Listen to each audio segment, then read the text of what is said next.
Hey guys, we're back to Car Talk. Alright, so after about 5 days off, I am back. I was out of town. I went on a last minute trip to the beach and just trying to just reframe my mind. And the best way to reframe your mind and really just blank everything out, right? Start with a clean slate is just to change your environment. So vacation is the best thing you can do. So I went on like a little mini vacation. I don't even like to call it vacation because it's really just, it's not like a one and done type thing, a once a year type thing.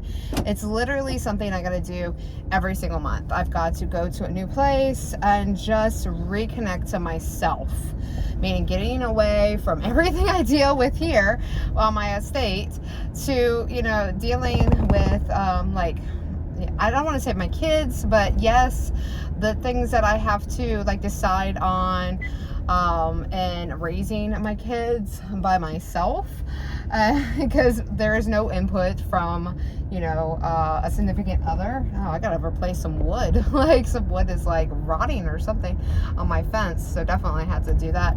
Anyhow, but there's always something in your environment that's holding you back. And when you take yourself and you remove yourself out of your environment, there's nothing that holds you there. So I actually canceled appointments that I had. I rescheduled things, my business stuff that I needed to do last week. I rescheduled, and I just needed the time. And you know it when you need it, right? It's not like, oh, I'm just gonna do this, randomly. It's because I need a break. I need to get refocused. I need to discover why I'm doing this in the first place. Why am I doing this? And it was that moment. So last weekend I tried to go supboarding. The place that I went was just right across the street from me. Used to be my favorite place to go supboarding. It's the whole reason I got a supboard is because I have a lake right across my street here, and they do not allow supboarding anymore, only kayaks and canoes, because somebody actually went to the bathroom and it's a reservoir, and they said it was a supboarder did it, so now they don't allow supboarding. Oh my god, they should penalize the person and not the thing. And I get it, it's easy to get on, technically it's not easy to get on and off a supboard. I mean, it really isn't. You literally have to fall in the water and then climb yourself back in. It's just like trying to jump out of a canoe and climb yourself back in. Not easy to do. Apparently this lady actually dove in the water and then went to the bathroom and then got back on her supboard, and now there's no supboarding allowed, which I thinking about it, myself, and my daughter of course was with me, my younger daughter, and she was so looking forward to it because she hasn't been supboarding in like 5 years. So and I got thinking, and we both were talking about this because she did too, she was thinking about it too. It's like, why would somebody do that when there's literally like a whole row of bathrooms like right there, right? The lake's not that big, okay, and there's woods all around it. You literally can jump off your supboard and go in the woods. And then if you have that bad of bladder problems, why the heck are you supboarding? Wear an adult diaper, So there was so many questions around it, especially because it was a big place for supboarding. There was actually classes, and people would bring their dogs and they would all go supboarding together and do yoga. And now none of that is allowed. No yoga on supboards, no paddle boarding, no dogs on your sub. I mean, it's just like, all right, that is why it's literally dead over here. Like, the only thing that people go there now for is really just the trails to hike. And I saw one person on a canoe, and this was a Saturday, and not a holiday weekend or anything like that. A regular, beautiful Saturday, just like it is today.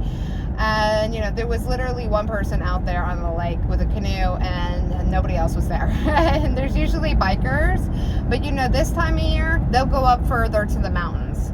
All right, so they'll go to like Harrisonburg and Surrey and everything up in that range, right? Because now it's nicer to go to the mountains. And there's a lot of outdoor camping places up there. So, you know, why would they go to a small lake here to do that, and a small trail that's only 10 miles when they can go to the mountains and have endless trails? We got the Appalachian Trail, you know, really close. Even though you can't take your bikes on that. So, but you get it. There's bike trails. All right, so, you know, other than that, you know, so I was like so disappointed because we got all set up. We had the board pumped up because it's a blow up. And literally this guy came over like right when we got done pumping up the board. And he was like, you can't do that. And then we had this conversation. And so we had to pack it all up. And there was nowhere else to go because this is the only lake that I know that could do it, you know, do subboarding.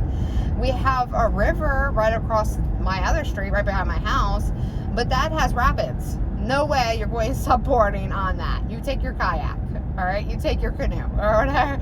You don't take a subboard down that. So there's nowhere else to go subboarding now. And so now I'm just like, okay, well, that sucks. I got subboards to enjoy myself out on the water, and I can't even go subboarding. All right? And my youngest daughter doesn't do mountain biking, so, you know, she doesn't enjoy biking in general, so can't do that with her. My younger son, I could do that with. So the only thing now, like activity-wise, that she likes to do is walk with me. So we walk, but not like a hike, all right? So my older two will hike with me. She'll just walk with me like downtown and stuff.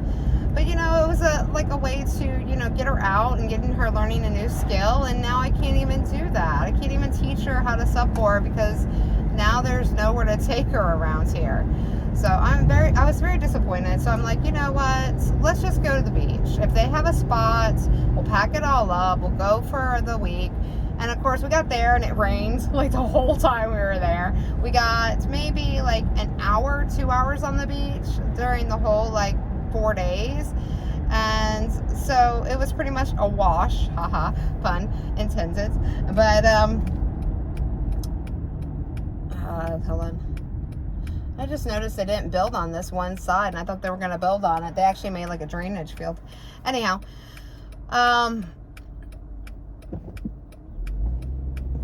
let me get through this light and we'll continue. So, you know, I was just disappointed in the whole subboarding thing. So I was like, well, shoot, I just need a break in general. I just need a break, you know, because this was going to be my break. This subboarding thing was going to be my break. This was going to be something that I needed. And then I'm like, all right, well, you know, the beach is going to be my thing, and this is what I'm going to be needed. But really just being at the beach and the new environment was the thing I needed. But even though we didn't spend much time on the beach, I didn't get to go walking. I didn't go jogging or running because it was literally pouring the whole time. And yes, you can go running in pouring rain, but that wasn't my intent. My intent was actually to have time with my daughter and us, you know, spend the whole day together on the beach, which we didn't get to, unfortunately. But besides the point, just being in that new environment for her and me gave us so much focus when we got home yesterday. Like, the first thing we did is, like, put the essentials away, like, throw the dirty clothes in the laundry, put the food away, and then get to work on, like, cleaning out the stuff that doesn't serve us anymore that's really holding us back. So we, like, totally, like, took out everything out of her room.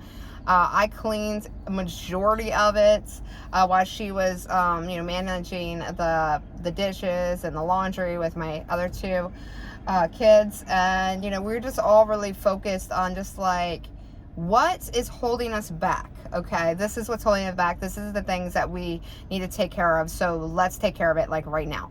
So we just got new focus, right? And with that new clarity and new focus in your life and your business, you could do so much more, you know. So don't ever neglect you time. Don't ever neglect the time that you need to get away to refocus.